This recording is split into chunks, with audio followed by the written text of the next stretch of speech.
Today I thought it might be fun to kind of go back to my roots and just go over sort of the procedure of making a simple sample-based beat using the PO-33. Now, it's been a while since I did a kind of unscripted beat-making video, and I just thought it would be fun to go back into that format and hopefully see if I've gotten any better at it. The material that we're going to be sampling today is going to come from this. This is the Cowboy Bebop soundtrack. If you've never seen it, great. I want to say mid-90s anime. But the soundtrack is all just really cool blues and jazz. Great sampling material. So with that, let's get into it. So the track that we're going to be sampling is called Diamonds. I chose this one because I like how it sounds and because the record is purple and that's really cool. If I'm being totally honest, that's not an unfair approximation of how I approach what music to sample. I am a little bit nervous about YouTube Content ID, so just to play it safe, I might cut ahead until I found the exact part that I was thinking of sampling. I hope that's all right, but who knows, maybe we'll just wind up on it. Before we get into the sampling, I wanted to make sure that I let you know kind of what I'll be doing on here. So if you've never seen this before, the PO-33 is a little pocket sampler. You record audio from the line in, it also has its own microphone, and then you can slice up your samples into the different channels. You can repitch them by changing their speed. You can do a lot with them, and then you sequence them as well. And it has these top 8 channels, or what are called melodic channels. So that's, you take a sample, you can play it back chromatically. These bottom 8 channels are drum channels. So if I open this one up, you can hear I've just got different drum sounds. Normally when you sample to the drum channels, the PO-33 will try to figure out where the transients and the sound waves are and slice things up into drum samples. But what's cool is if I take a sample from one of the melodic channels and just copy it into a drum channel, it'll automatically just cut it into 16 even slices. So if you have, say, a 2-bar segment of a song, you'll cut that 2-bar segment up into, if I'm doing my math right, little half-note slices. So anyway, without any further ado, I'm going to hunt for the sample. It's about in the middle of the song, so I'm just going to totally eyeball it. And if I have to cut ahead, I'll make a note.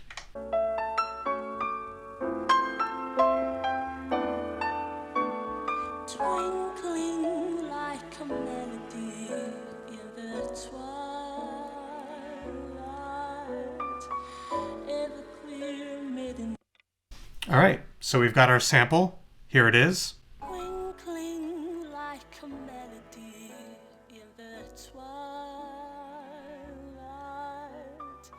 And awesomely, I just happened to record it almost entirely in, I think, that 2-bar segment I wanted to. So, like I mentioned before, so with the sound button, I'm on sound 1. And what I can do now is if I hold sound and this little button with a white circle with a black dot, which is called the right button, I hold that and I tap a new channel down here, and blam. Now if I go to channel 13, I'm going to turn the volume up on that one just a little bit so we can actually hear what's going on. So now you can hear I've got it sliced up. Twinkling like a melody in the twilight. And where this gets fun is now we've got these slices, and you can start just taking those chops and playing them back in a different order. So I could go with, let's see.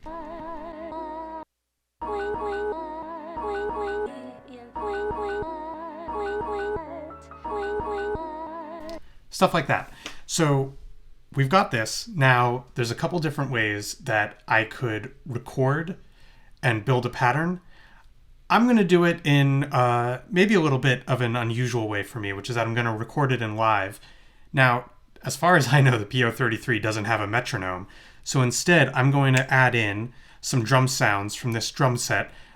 This was made by a YouTuber named Luis Houses. If you look up Luis Houses PO-33, you'll find it. It's really awesome. I've kind of been using it on a lot of songs, but it's just got a nice lo-fi vibe. So I'm going to hit the right button. I'm in write mode, and I'm just going to put in, here's some kick drums, add some snares, and now when I hit play, I've got that. I'm going to turn the swing down a little bit, just for now. And now I'm going to go back to this, and I'm just going to start playing little chops along with the drums, see what I think sounds good.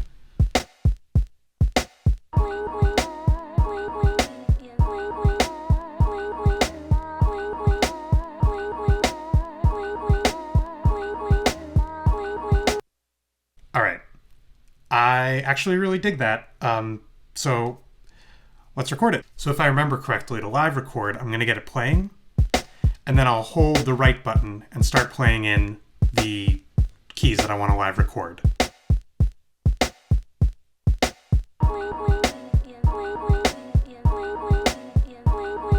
And there we go. We got it playing back. Now, I've decided that I don't like those ones at the end. I'm going to take them out, and I'd like to add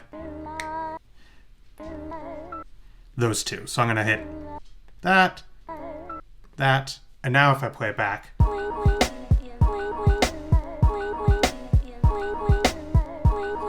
all right, so last thing, I'm going to add a hat to this, not like a hat you wear. That's what passes for comedy in my mind. I'm going to hit the right button, pow.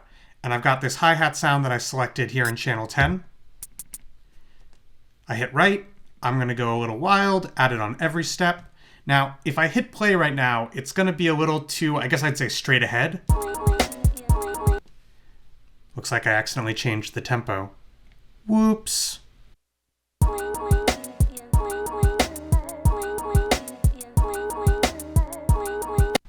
So what I'm going to do, just to give it a little bit more, I'd say groove, is I'm going to hold that BPM button, and I'm going to turn this knob, bring up the swing. All right, let's swing it.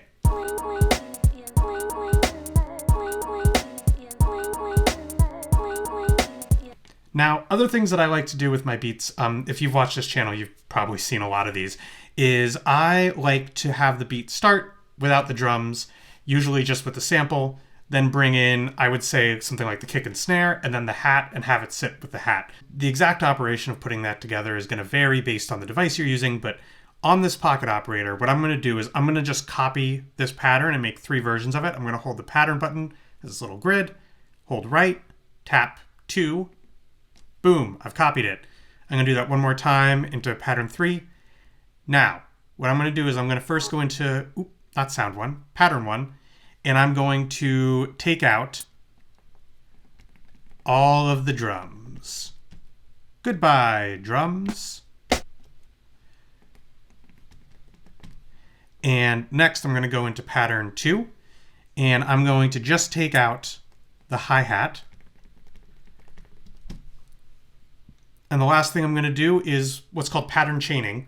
So I hold the pattern button, and now if I tap patterns, they'll play back in that order, so I don't have to manually switch. So I'm going to hold the pattern button.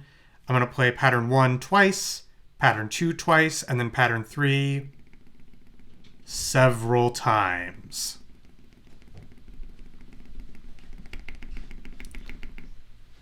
That looks like enough. We'll close off with playing the beat. I want to thank you so much for watching and listening. If you enjoyed this video and you're open to it, please consider liking and subscribing to help support the channel. But anyway, yeah, thanks so much for hanging out. I hope you enjoyed watching this. I hope it was informative. If you have any cool tips for like beat making, whether it's with the PO-33 or just beat making in general, please just drop a comment. Let me know. I'm really here both to teach and to learn. So yeah, and with that, let's listen to the beat.